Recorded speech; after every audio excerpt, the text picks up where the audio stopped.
Hello everyone, this is Jason Sanger. Welcome back to Jason Sanger News. Today we're going to be looking at the Denver Art Museum in Denver, Colorado. The reason that we're looking at this building today is because last week I did a project on a map called View of Venice. And in this map, they messed with some proportions and made some buildings larger to emphasize their importance. And this is something I want to do with looking at the Denver Art Museum. Starting out, we have the original museum. Now here behind me, we can see the Martin Building of the Denver Art Museum. This was the original building and was the only building construction completed in 1971. It was designed by Gio Ponti, who is an Italian architect, and it remains to this day Ponti's only project completed in North America. The interesting window shapes were intended to frame the city of Denver at different views. Every window was placed intentionally, as well as to allow light to flood in onto the art. Now here we have the third building of the Denver Art Museum. This is called the Ponti. It was named after Gio Ponti, who designed the original building for the Denver Art Museum.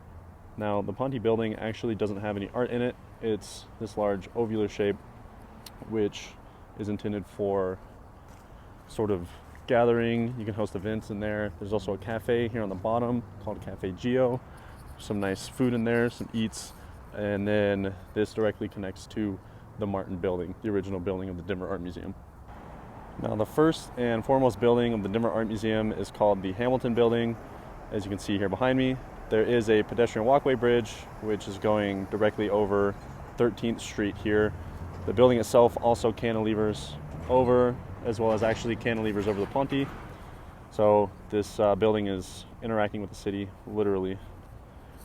The Hamilton Building of the Denver Art Museum was designed by Daniel Libeskind. Construction completed in 2009.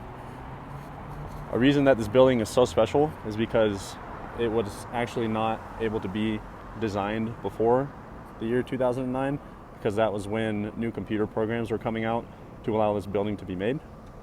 A little fun fact about the building, not a single wall is parallel to any other wall. Here we have the Clyfford Still Museum, directly adjacent to the Denver Art Museum's Hamilton Building. Now this building and its architecture may seem more simple compared to the Hamilton Building.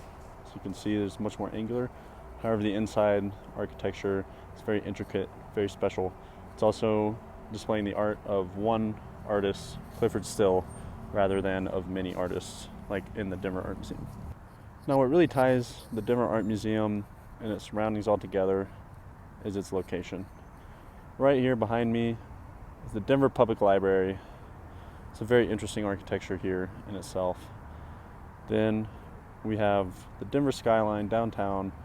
There's Civic Center Park, as well as the Colorado State Capitol. Now, right on the other side of the City and County Municipal Building is the United States Mint. Here is a collage map I created of the three Denver Art Museum buildings, as well as its surrounding context.